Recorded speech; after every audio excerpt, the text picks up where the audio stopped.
पहले एक छोटा सा प्रश्न।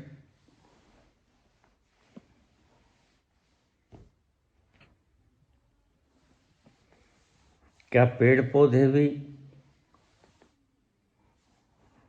मुक्त होने की आकांक्षा रखते हैं? आज बोलने की इच्छा नहीं थी, आराम करने की इच्छा थी। वैसे भी बहुत से लोगों ने मुझे पूछा है, बाबा आप थके थके से लगते हो। ठीक है, उनकी बात। जो भोजन में 3 बार लिया करता था दूध, वो मैंने 2 बार कर दिया है। जीने की अभिलाषा बची नहीं। ऐसे प्रश्न मत पूछा करो। क्या पेड़ पौधे भी मुक्त होने की इच्छा रखते हैं?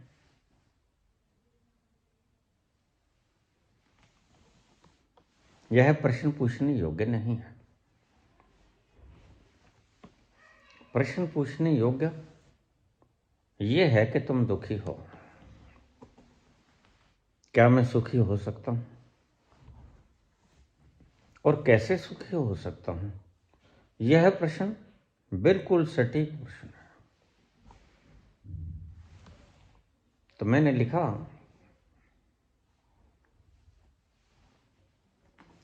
जीवन के संबंधित प्रश्न पूछा करो।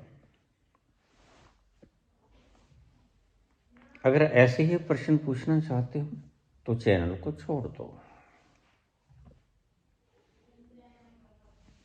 और मैंने उन्हें ब्लॉक कर दिया।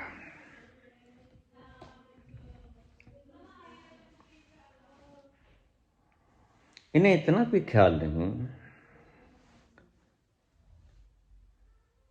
कि मैं तुम्हारी मस्तिष्क की खुजलाहट के लिए आनंद की बलि नहीं दे सकता,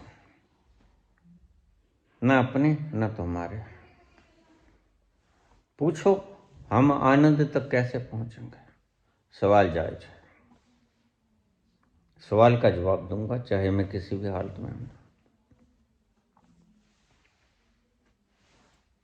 ऐसे ऐसे प्रश्न पूछना। बड़ी बड़ी खोपड़ीधारी बैठे हैं, आईएएस की पदवियों से त्याग पत्र देकर बैठे हैं, अष्टावक्र का, उपनिषद का, गीता का व्याख्यान कर रहे हैं, लेकिन खोपड़ी से। ये प्रश्न भी उनसे ही पूछने लायक है। आगे से ध्यान रखना, मैंने वैसे ब्लॉक कर दिया है। ऐसे प्रश्न मेरे से मत पूछा करो। एक बात को समझ लो, तुम दुखी हो, और मैंने 1000 बार कहा है, मैं भी दुखी था। किसी वक्त मैं भी दुखी था, और मेरे भीतर भी आकांक्षा थी कि कैसे इस दुख से मुक्त हो जाऊं। और हो गया। तुम भी दुखी हो। पहले मान लो कि हम दुखी हैं। यही तुम्हारी दुविधा है, तुम मानते नहीं कि हम दुखी हैं। और बड़ी से बड़ी दुविधा और अड़चन यही। भीतर से लड़ झगड़ के आए हैं पति पत्नी, जूत पटांग होके आए हैं, और बाहर हाथों में हाथें डाले मुस्कुराए हुए हैं, ठहाके लगाते हैं। तुम दिखावा करना चाहते हो कि हम खुश हैं। मैं कहता हूं, तुम जैसे हो वैसे क्यों नहीं दिखावा करते? तुम दुखी हो, दुखी हो, बिल्कुल पता लगता है साफ। तुम्हें भी पता है तुम दुखी हो, अन्यथा ऐसे प्रश्न क्यों करते? पेड़ पौधे मुक्ति की बात सोचते हैं कि नहीं सोचते हैं? क्या तुम मुक्त हो गए? मुक्त व्यक्ति भी ऐसे प्रश्न नहीं पूछता। ये तुम्हारी मूढ़ता की निशानियां हैं।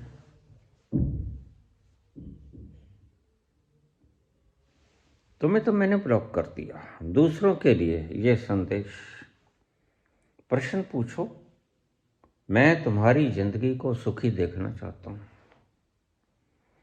सुखी बनाने का हर संभव प्रयास करता हूं। तुम भी प्रश्न ऐसा पूछो जिससे तुम सुखी हो जाओ। जब मैं जाऊं इस संसार से विदा होकर,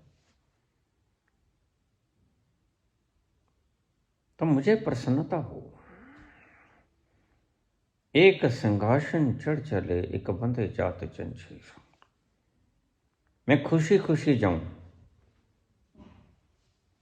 जिस लिए मैंने, ईश्वर ने मुझे भेजा। मेरा काम हो गया पूरा। अगर तुम ऐसे ऐसे प्रश्न पूछोगे तो तुम्हारा ही वो वक्त जो मैं आनंद लेने के ढंग बता सकता था, यह खराब हो जाएगा, दूसरों का भी खराब हो जाएगा। तुम गुनहगार हो। और क्या तुम गुनहगार बनना चाहोगे?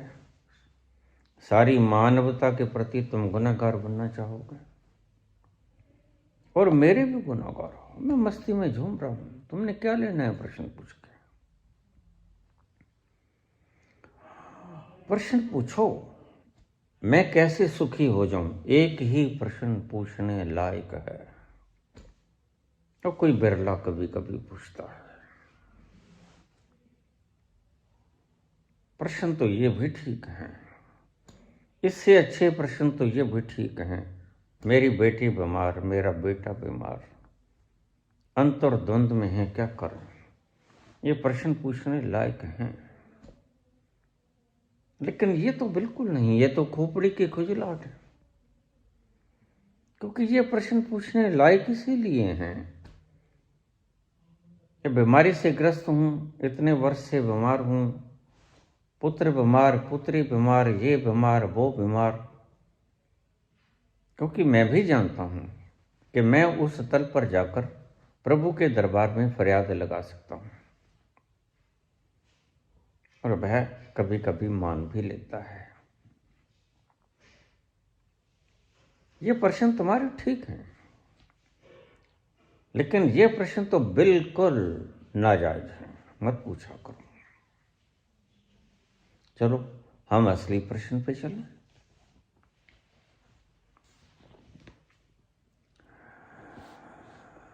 आप जो बोलते हैं बाबा सूक्ष्म शरीर के बारे में, और सूक्ष्म के बाद कारण शरीर के बारे में, यह पुरातन ग्रंथों से मेल नहीं खाता बाबा। सूक्ष्म शरीर तो कुछ कुछ देही के साथ मेल खा जाता है, कारण शरीर बिल्कुल ही मेल नहीं खाता, बिल्कुल अलग है। क्या कारण है? क्या कुछ कारण शरीर के बारे में हमें और विस्तार से खोलकर बताने की कृपा करेंगे? बिल्कुल करूंगा। आओ शुरुआत करें। पहले मैंने आपको बताया कि यह यात्रा जड़ से परम चेतनता की यात्रा है, पत्थर से भगवान की यात्रा। और इसको मैं देही कहता हूं, जो यात्रा करता है। परमात्मा कभी यात्रा नहीं करता। परमात्मा स्थिर है, अचल है, अटल है, अकंप है। यात्रा करता है देही, और देही होता है वासनाओं का, स्मृतियों का, भावनाओं का, कल्पनाओं का, ये सब समूह मात्रा देही है। जब पत्थर से शुरू हुई, देही बिल्कुल सूक्ष्म था। देही बढ़ता गया, बढ़ता गया, बढ़ता गया, मानव शरीर में आ गया, और देही बहुत बड़ा हो गया।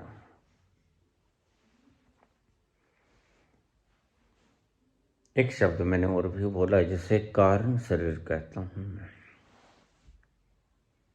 उस देही के साथ एक फ्यूज के रूप में कारण शरीर चलता है। वह विद्युत है, चेतना। वह चेतना संग संग चलती है। देही जहां जाएगा वह चेतना का हल्का सा बूंद उसके साथ जाएगा। यात्रा देही की है तो यात्रा कारण की भी है, ये भी समझ लेना। यात्रा एक नहीं है।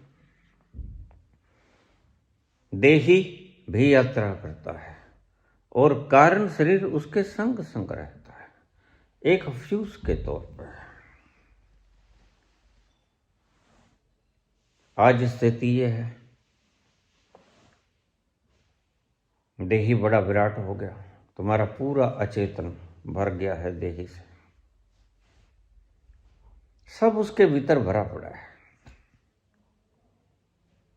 तो मैंने बताया था कि देही के बिल्कुल साथ ही चिपका पड़ा कारण शरीर है। वह एक छोटी सी बूंद जो देही के संग संग चलती है सब जन्मों में। वह देही के कर्मों की साक्षी है। अब आप समझ लो, आप साक्षी कहते हो परमात्मा को?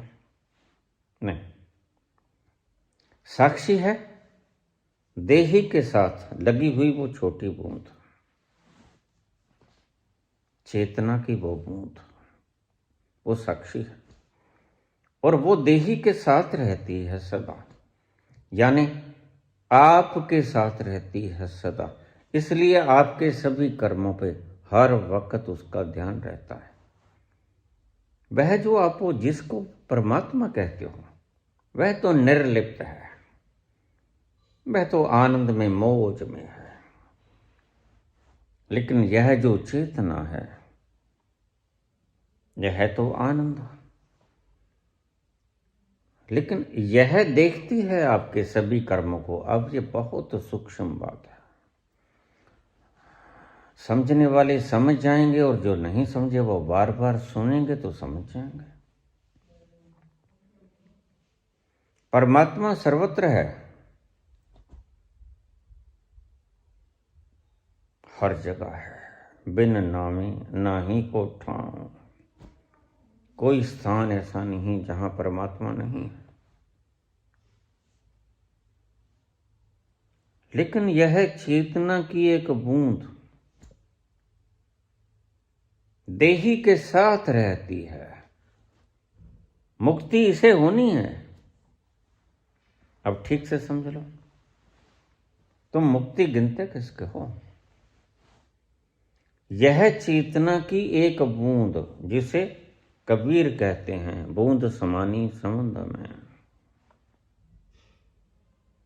इशारे तो किए संतों ने, लेकिन इशारों को खोला किसने?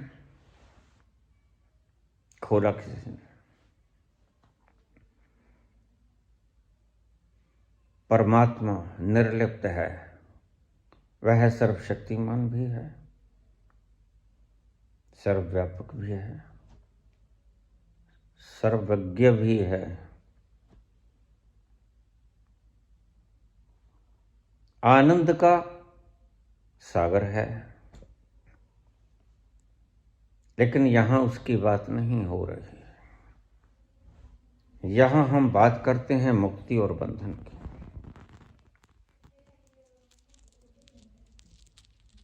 देही के साथ वह चेतना की छोटी सी बूंद हर जन्म में रहती है, चाहे तुम पत्थर थे, पौधे थे, एक कोशीय जीव थे, बहुकोशीय जीव थे।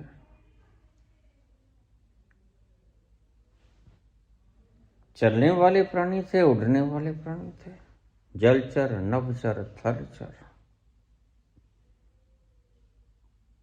सभी के साथ वो चिपकी रहती है। और सभी के भीतर देही विद्यमान हैं, देही अलग अलग हैं। और देही के साथ चेतना की वो बूंद भी अलग अलग है। अब इसको ठीक से समझने का प्रयास करना। मैंने अपनी पूरी शक्ति और विद्वत्ता का इस्तेमाल कर लिया, पूरे दर्शन का इस्तेमाल कर लिया। तुम बार बार सुनना अगर समझ नहीं आई तो। देही प्रत्येक का एक, वो जानवर है, पेड़ है, मनुष्य है, आदमी है, स्त्री है, पक्षी है, पशु है, जलचर है, थलचर है, नभचर है। देही सबके भीतर अलग। ठीक, आगे समझते हैं। और चेतना की वो बूंद भी अलग, सबको मिली है वह चेतना की एक बूंद। और चेतना की वो बूंद देही से मुक्त हो जाए, इसे ही मुक्ति कहते हैं। देखिए, अगर आप कहते कि शास्त्रों में नहीं लिखा है, तो मैं शास्त्रों का तो जिम्मेवार हूं नहीं, शास्त्र मैंने लिखे भी नहीं, मैं जिम्मेवार अपना। जैसे मैंने देखा वैसे मैंने बोल दिया। तुम मानो ना मानो तुम्हारी मर्जी, कोई बंदिश नहीं। सुनो ना सुनो ये भी तुम्हारी मर्जी।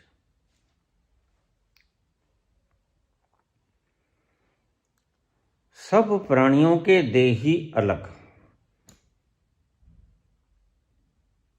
सबके देही अलग, सबकी यात्राएं अलग, और सभी यात्रियों के ये बूंद जिसे चेतना की बूंद कहते हैं, वो भी सबकी अलग। वह विराट तो एक है। समझ में नहीं आएगा, मैं जानता हूं, लेकिन जैसा मैं मानता नहीं, मैं जानता हूं, मैंने देखा, वो आपको बता रहा हूं। हर चीज समझ में नहीं आती।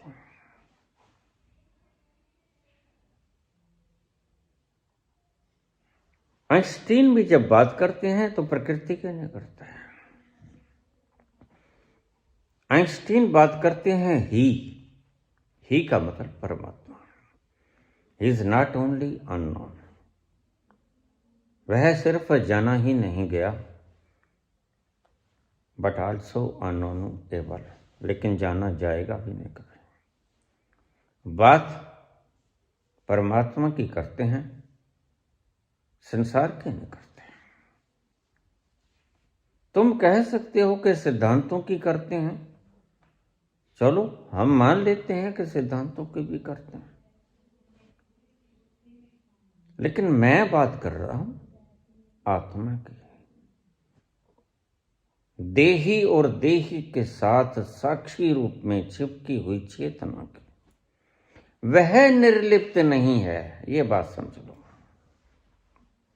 ये बड़े मजेदार बात है। यहां सभी उलझ जाते हैं आके। अगर संत निर्लिप्तता की बात करते हैं तो वो परमात्मा की बात करते हैं।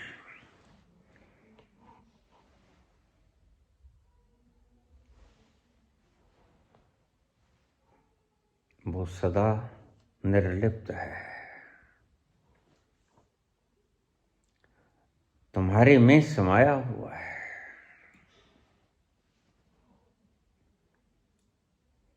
तो हे संग समाय, सर्वव्यापी उसकी बात करते हैं, ये जो सब जगह व्यापत है। सर्वव्यापी सदा अलेपा, तो है संग समाय, तो है संग समाय, काहे रे बन ढूंढन जा। यह बात करते हैं परमात्मा के गुरु तेग बहादुर। वह सर्वव्यापी है, सब जगह है, सर्वशक्तिमान है, सर्वज्ञ है, अलिप्पा है, निर्लिप्त है। वह लिप्त नहीं होता।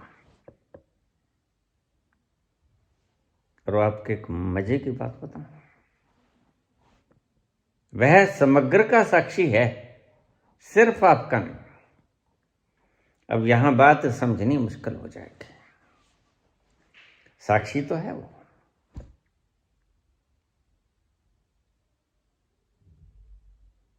साक्षी ऐसा है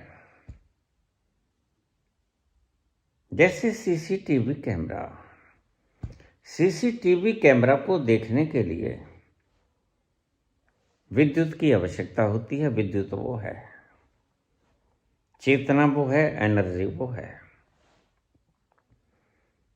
ये परमात्मा की बात है। सर्वव्यापी सदा अलेपा, तो है संग समाई, काहे रे बन खोजन जाए। लेकिन हम आज परमात्मा की बात नहीं कर रहे हैं, हम बात कर रहे हैं मुक्ति की। हम बात कर रहे हैं कारण शरीर की। मुक्ति किसे होती है? देही को तो नहीं होती।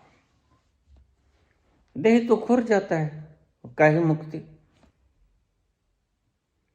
समझने जैसी बात है अगर समझोगे तो।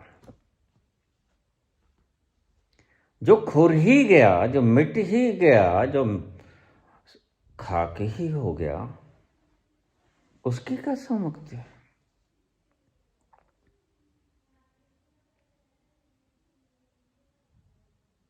जो देही के साथ साक्षी रूप में विद्यमान है, लिप्तता से, लिप्तता से ही साक्षी हुआ जा सकता है। अगर वो लिप्त ना हुआ आपके साथ, लिप्त यानी कनेक्टेड, तो वह आपका साक्षी तो वह नहीं हो सकेगा।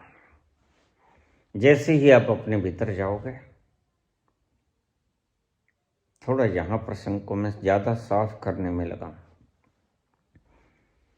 तो मैंने पहले भी बताया, चेतन आएगा, फ्रॉइड के हिसाब से अवचेतन आएगा, अचेतन आएगा, सामूहिक अवचेतन आएगा, और फिर सामूहिक चेतन आएगा।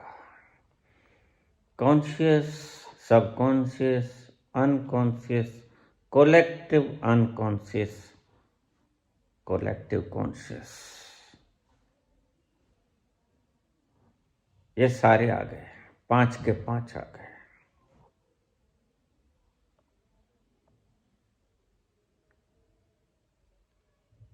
देही, देही क्या है? मुक्ति किसे होती है? बड़ा गहरा प्रश्न है। तुम कहोगे ये शास्त्रों से मेल नहीं खाता। इस शास्त्रों से तो भाई E=mc² भी मेल नहीं खाता। एल्बर्ट आइंस्टीन ने जो खोजा, कहां शास्त्रों में लिखा मिलेगा तुम्हें? तुम अपनी पार्टी मार सकते हो कि वेदों में लिखा है? नहीं लिखा। कोई किताब सर्वज्ञ नहीं है। साइंस भी सर्वज्ञ नहीं है कहीं, और परमात्मा को भी पूरा पूरा तक किसी ने नहीं जाना और कभी जान नहीं सकेगा। तो अगर आपके दिमाग में ये बात है कि परमात्मा को आदि ऋषियों ने जान लिया था, तो तुम भूल करते हो। वो कभी जाना नहीं गया और कभी जाना नहीं जाएगा। वो परमात्मा है, अननोन एंड अननोएबल।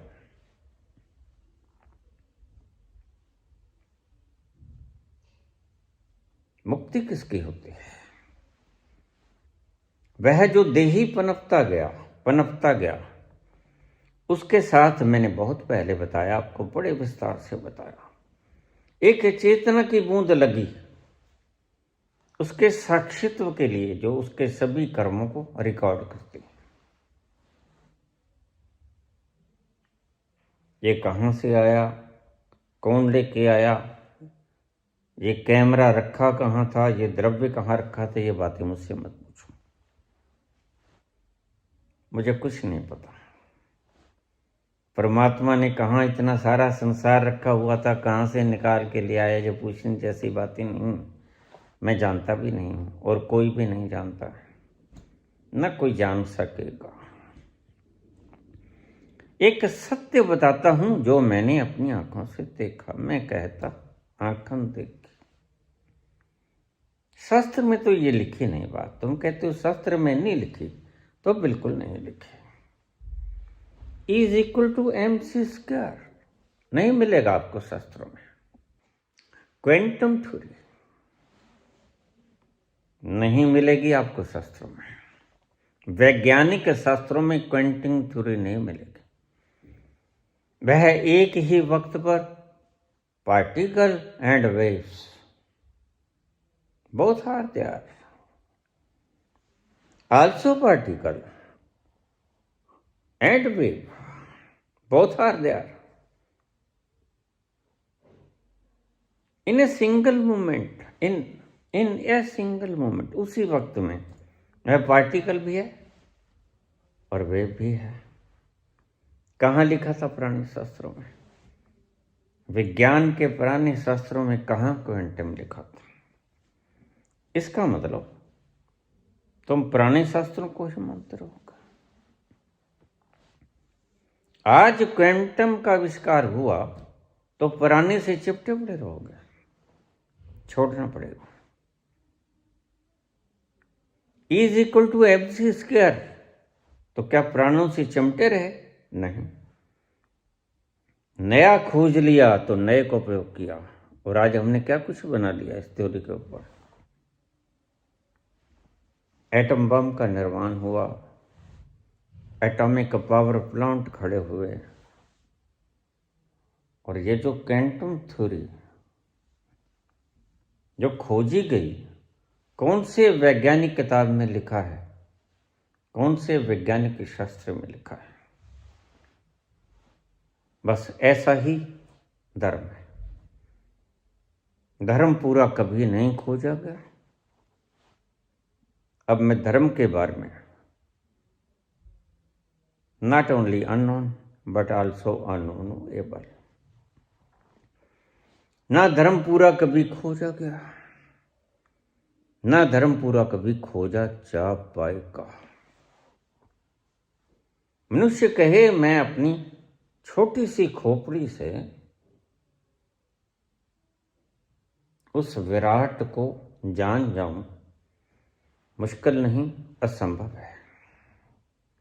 बिल्कुल वही बात है जो सोक्रेटिस, वृद्ध व्यक्ति जा रहा, एक छोटा बच्चा रो रहा, तो उसने पूछा बेटे क्यों रोता है?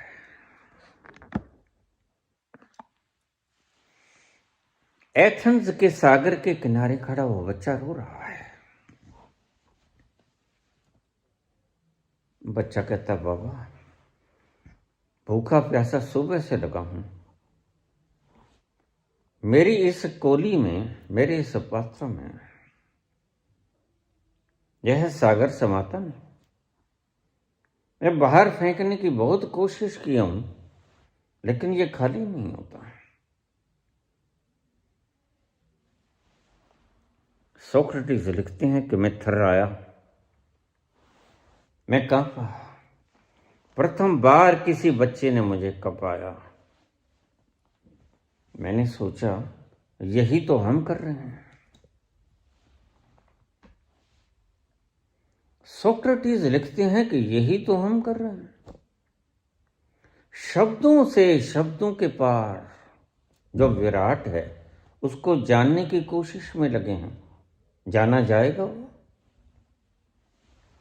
तो मेरे भीतर का एक बहुत बड़ा असत्य टूट गया इस बच्चे के कारण, और यहीं बस नहीं हुई।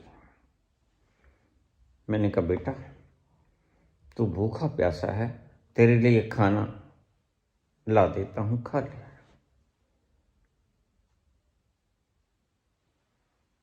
सोक्रेटिस लिखता है कि उस बच्चे ने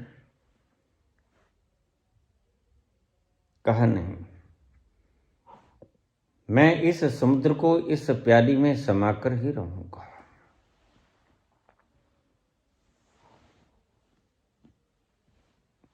सोक्रेटिस आश्चर्यजनक अवस्था में खड़े थे और उस बच्चे ने उस प्याली को समुद्र के भीतर फेंक दिया। बोला, चलो, इस प्याली में तो समुद्र नहीं समा सकता, यह प्याली तो समुद्र में समा सकती है ना। चलो, झंझट मुके, कोई तो समाया। तो सोक्रेटिस कहते हैं कि मैं I got enlightenment at that time. उस वक्त मुझे अनुभव हो गया।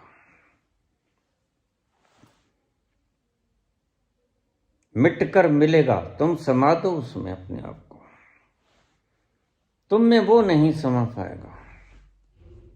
बूंद को ही समुद्र में समाना होगा।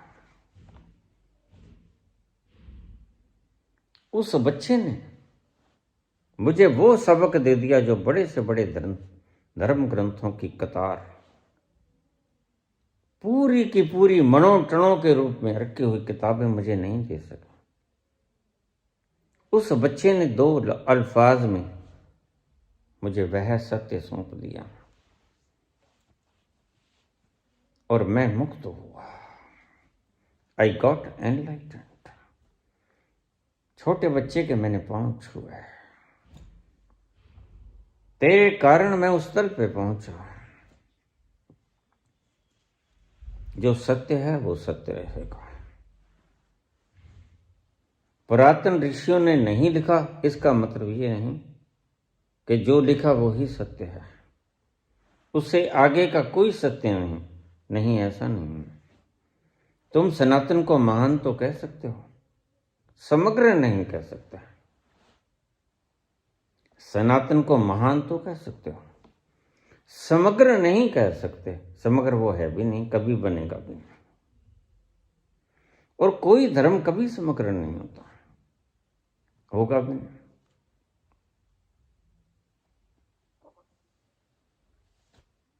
विज्ञान के सिद्धांत विज्ञान तो कहला सकते हैं, लेकिन सर्वज्ञ नहीं कहना सकते। सभी कुछ वो नहीं जान पाएंगे कभी भी।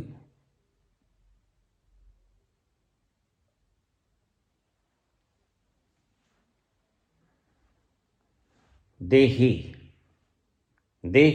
के साथ एक चेतना की बूंद फ्रॉम द वेरी बिगनिंग चल रही है।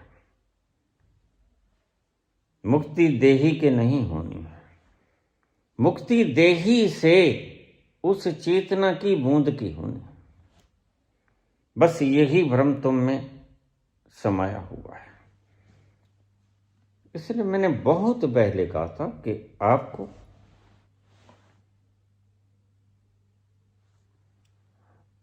दिन वक्त आएगा जब आपको 7वां दर्शन खड़ा करना होगा। वो दर्शन होगा बाबा का दर्शन, 7वां। ये खट दर्शन आर नॉट सफिशिएंट टोटली। हो सकता है कोई 8वां दर्शन बनाने वाला भी निकल आए, मैं इस बात से इंकार नहीं करता हूं, लेकिन खट दर्शन से 7वां तो आपको मानना ही पड़ेगा। एक दिन आएगा ऐसा। सांख्य, योग, न्याय, वैशेषिक, मीमांसा, वेदांत। सांख्य के प्रणेता कपिल, योग के पातंजलि, न्याय के गौतम, वैशेषिक के कनाद और मीमांसा के जैमिनी और वेदांत के महर्षि बादरायण। और 7वां तुम नाम रख लेना, ओ बाबा का 7वां।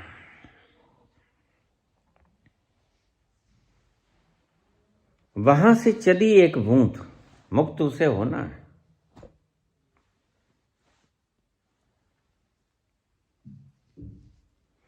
देही को मुक्त नहीं होना है, देही को तो गलना है, और गलने वाला कभी मुक्त नहीं होता, क्योंकि गलने वाला तो गया, मुक्त थोड़ी हुआ। देखिए, तुम मुक्त होना चाहते हो तो बंधन क्या है? हथकड़ी। हथकड़ी को खोल लिया जाएगा तो मुक्त तुम होगे ना, तुम बचे रहोगे ना मुक्त होके। हाँ, तो बस ऐसे ही वो बूंद बची रहती।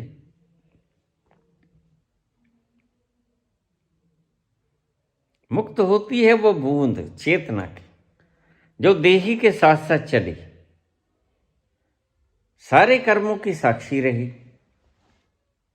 कर्म बढ़ते गए बढ़ते गए बढ़ते गए, कितना ही अचेतन भर गया हूं, और फिर निर्जरा होती गई, घटती गई घटती गई। एक दिन देही बिल्कुल गल गया, रह गई सिर्फ चेतना की बूंद। और चेतना की बूंद क्या हुआ? बूंद समानी समुद्र में, वह समुद्र में समा गई तो वो तो रही ना। राख कौन हुआ? राख हुआ देही, और जो मिट गया, ऐसे तो शरीर भी राख हुआ, ऐसे तो फिर सूक्ष्म शरीर भी, देही विनाश होगा। लेकिन कुछ बचता है जिसे मुक्त होना है, और देखिए जो मुक्त होता है वो बचा रहता है। अब इस बात को ध्यान में रख लेना। जो गल जाता है वो तो मुक्त नहीं होता, वह तो गल गया, वैनिश हो गया, खत्म हो गया। उसकी मुक्ति कैसे? उसकी तो समाप्ति हुई, बंधन की समाप्ति हुई, हम मानो। लेकिन जो बंधन में था उसकी तो समाप्ति नहीं हुई। मैंने जब ये सिद्धांत रखा, बहुत से लोगों ने कहा हम नहीं मानते बाबा। मैंने कहा कोई फर्क नहीं पड़ता, सत्य को कोई फर्क नहीं पड़ता, न मानो। कोई बाजिद थोड़ी है, लोग तो परमात्मा तक को भी नहीं मानते, चेतना तक को नहीं मानते। तुम अगर ये बात नहीं मानोगे तो कोई फर्क थोड़ी पड़ेगा। मार्क्स के न मानने से परमात्मा मर नहीं जाता।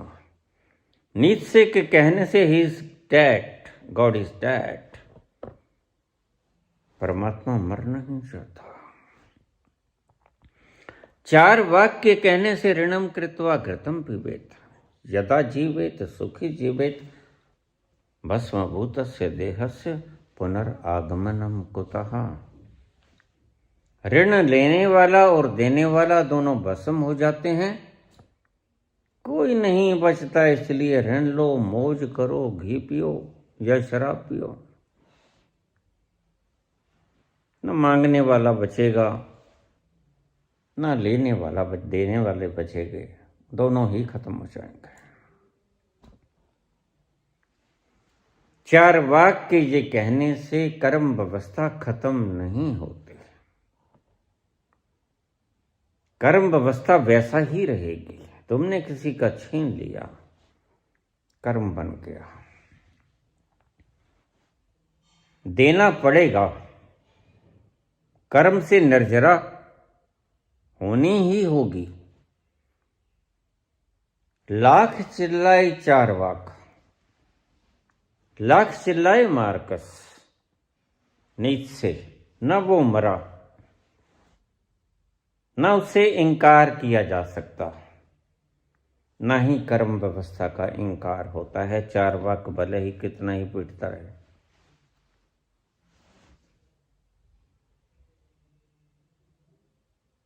जो सत्य है वह सत्य है। हम चलें अपने प्रश्न पे। मुक्ति देही की नहीं है, देही का तो अस्तित्व मिटता है, चेतना का अस्तित्व नहीं मिटता। समझना बात को। आखिर में जब देही गल जाता है, वो जो निर्जरा कहते हैं भगवान महावीर, कैवल्य की स्थिति में बूंद अकेली रह जाती है। कैवल्य किसका? उस बूंद का। अब तक तो देही के साथ था वो,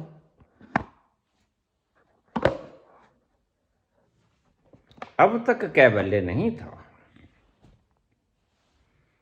अब तक तो निर्वाण नहीं था, अब तक तो देही के साथ था। निर्वाण हुआ तब जब देही गला, और जब देही मिल जाएगा खाक हो जाएगा, जैसे पदार्थ खाक हो गया। शरीर के पांचों तत्व गलने के बाद, भस्म होने के बाद पांचों तत्वों में मिल जाते हैं। ऐसे ही देही अपने अपने तत्वों में समार हो जाता है, मिल जाता है। तो कैवल्य होता किसका है? कैवल्य ना तो देही का होता है,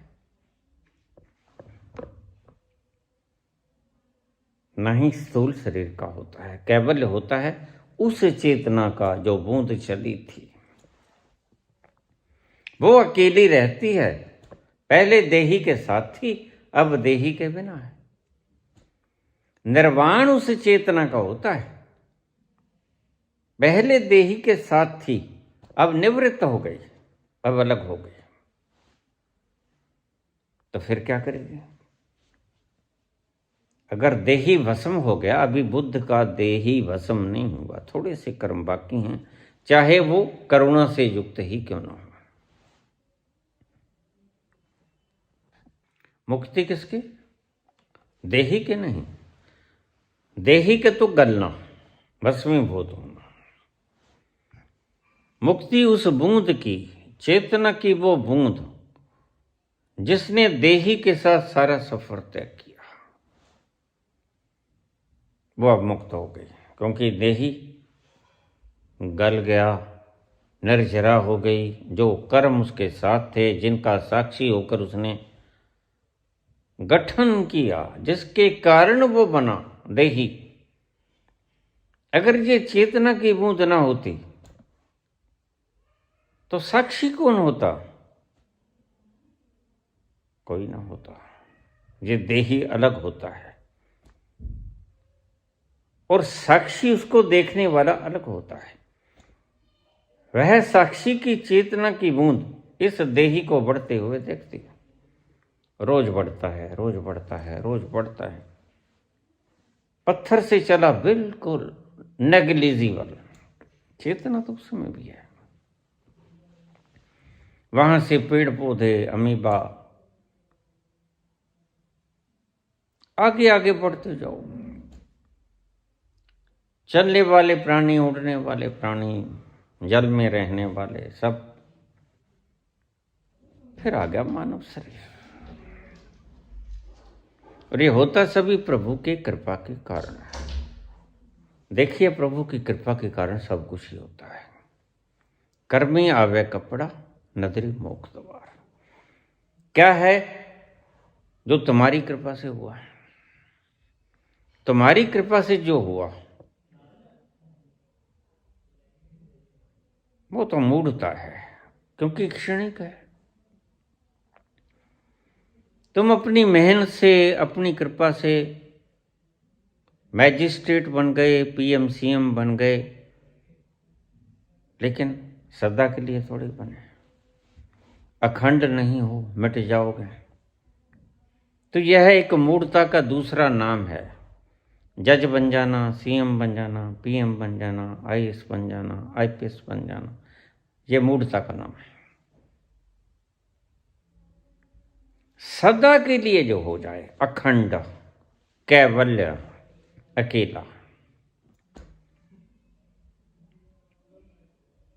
जब देही मिट जाएगा, खाक हो जाएगा, राख हो जाएगा, निर्जरा हो जाएगी, सभी कर्मों को ही जो कि इकट्ठे हुए थे, उस चेतना के दर्शन की वजह से वो गल जाएगा सारा।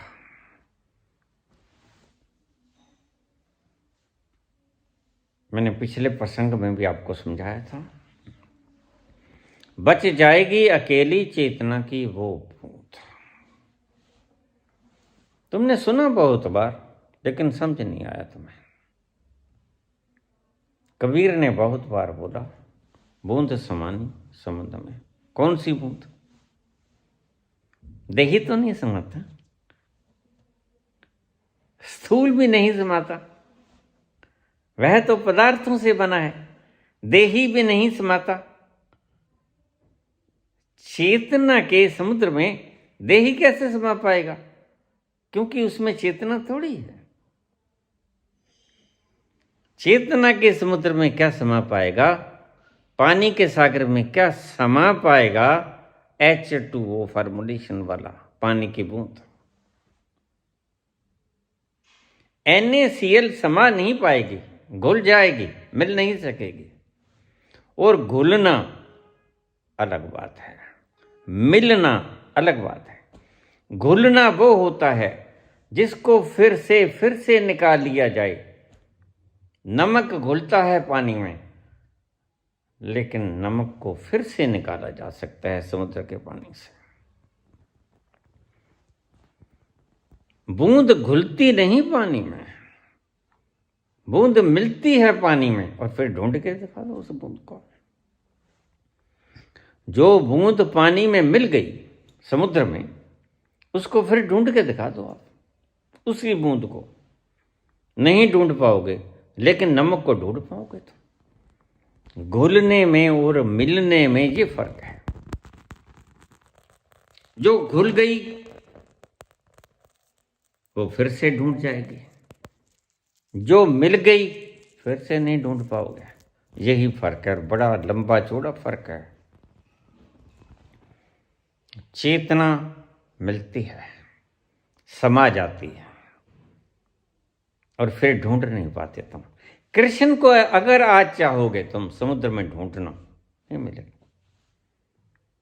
मीरा को, कबीर को, नानक को, चैतन्य को, शंकर को नहीं ढूंढ पाओगे। वह बूंद थी, समुद्र हो गई। समुद्र के रूप में आज भी मौजूद हैं, लेकिन बूंद के रूप में नहीं ढूंढ सकोगे उसे। नमक को नमक के रूप में ढूंढ सकोगे। नमक तो कभी भी सुखाया जा सकता है। समझे बात? आप समझाती है? चलो,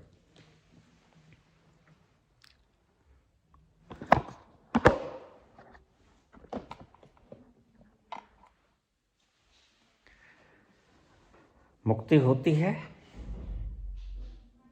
चेतना की उस बूंद की जो फ्रॉम द वेरी बिगिनिंग देही के साथ विद्यमान रहती है अंत तक। देही के निर्माण से के साथ शुरू होती है, और देही के भस्मीभूत होने के बाद वो कैवल्य हो जाती है, अकेली रह जाती है, निवृत्त हो जाती है। उसे निर्वाण कहते हैं। मुक्त हो जाती है किससे? देही से। मुक्ति उसकी होती है। तुम्हारे शास्त्रों में लिखा है, नहीं लिखा है? तुम्हारे शास्त्र को न मैंने पढ़ा है, न मैं शास्त्रों की बात बोलता हूं। कोई कहीं से कोई क्लिप आ जाती है तो मैं अपने अनुभव के आधार पे उसको व्याख्या जरूर कर सकता हूं, लेकिन शास्त्र मैंने पढ़ा नहीं। मैंने बहुत बार कहा था, एक शास्त्र मैंने पढ़ा है, एक शास्त्र मैंने पढ़ा ही नहीं, जिया। वो शास्त्र कौन सा? अपने भीतर का वो शास्त्र जो वास्तविक गुरु है, जो मैंने कल के प्रवचन में बोला, वास्तविक मैं, असली में, नकली मैं की बात नहीं, असली मैं, उसको मैंने पढ़ा है। मैंने दूसरा कोई शास्त्र नहीं पढ़ा। पढ़ा होगा तो मैं उसको अधिमान नहीं देता। अब मैं पढ़ता हूं गीता को, आपने देखा होगा गीता के श्लोक मेरे लिए बिल्कुल नए हैं, लेकिन नए नहीं हैं। गीता के शब्द नए हैं, लेकिन गीता के शब्दों के भीतर जो रहस्य है वो नया नहीं है। और जो रहस्य को खोज लेता है उसके लिए गीता रहस्य नहीं रह जाती। उसके लिए गीता का हर शब्द वह जानता है। इसलिए शायद गीता के श्लोकों को मैं ठीक तरह से व्याकरण रूप में उच्चारित ना कर पाऊं। संभव है। जैसे 6 साल का वो बच्चा जितनी शुद्धता से बोल पाएगा, मैं उतनी शुद्धता से नहीं बोल पाऊंगा। लेकिन जिस खुली आंखों से मैंने उसे निहारा, पिया, वहां जाके बैठा, उन प्रज्ञा में स्थापित हुआ, वह बच्चा नहीं जा सकेगा। शायद उसे हजारों जन्म लग जाए। तुम सिखा सकते हो। यह माइंड की एक प्रकार से पढ़ाई का क्षेत्र है। मानव को ट्रेनिंग दे रहे हो तुम, मानव के न्यूरॉन्स को ट्रेंड कर रहे हो गीता के शब्दों से। पटक पटक बोलेगा, जानेगा कुछ ना। जैसे चीनी भाषा कोई मेरे सामने बोले या तुम्हारे सामने बोले, तुम समझ पाओगे? बस ऐसे ही गीता के शब्द, गीता के शब्द समझ पाएगा, लेकिन उसके भीतर का रहस्य उसके लिए वैसा ही होगा जैसे चीनी भाषा।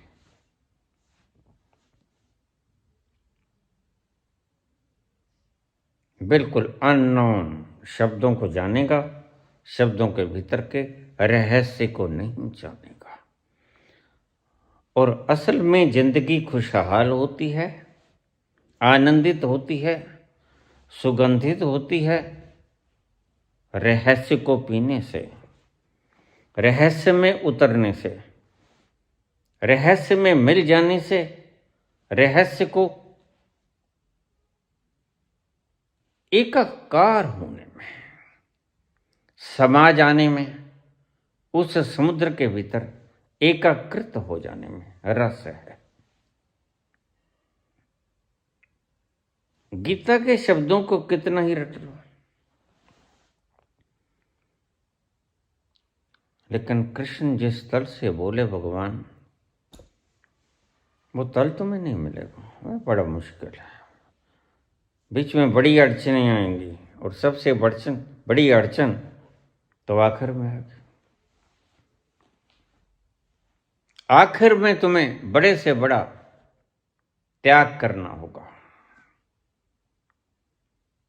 शीश काट के हथेली पर रखना होगा।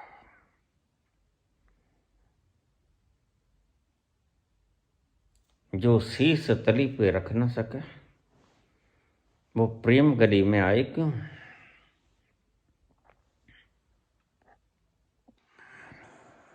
मेरे ख्याल में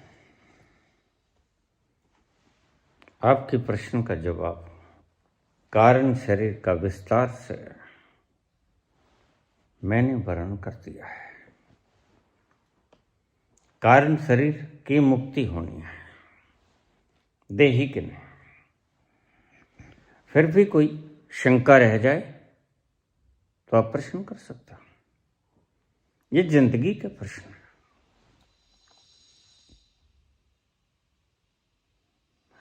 डांट पड़ती है उन लोगों को जो कूड़ा कचरा मेरे आगे रख देते हैं, बताओ बाबा ये क्या है।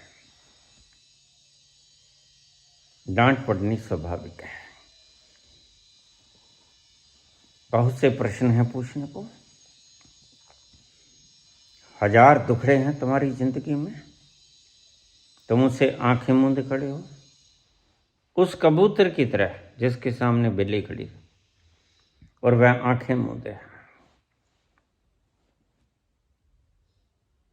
आगे से बहुत कम हो गए हैं, लेकिन कुछ बचे हैं, उन्हें ऐसे ही एक एक करके मैं विदा कर दूंगा।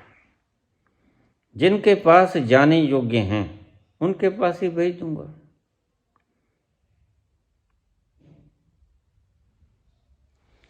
हंस पायो मान सरोवर, हंस पायो मान सरोवर, ताल तलैया क्यों डोले, मन मस्त हुआ फिर क्यों बोले, मन मस्त हुआ फिर क्या बोले।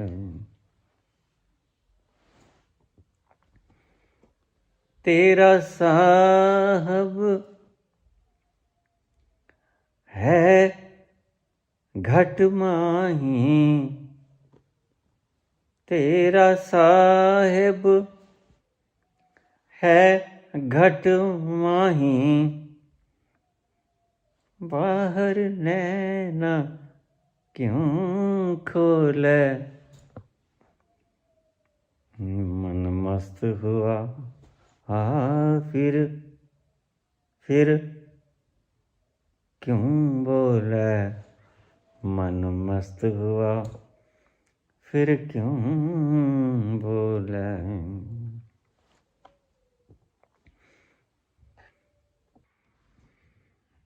कहत कबीर सुनो भाई साधो, कहत कबीर सुनो भाई साधो, कहत कबीर सुनो भाई साधो,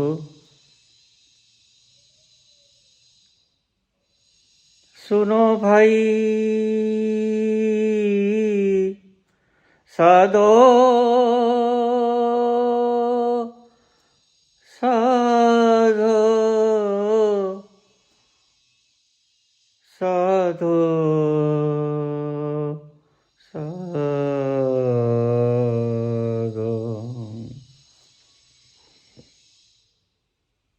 कहत कबीर सुनो भाई साधो,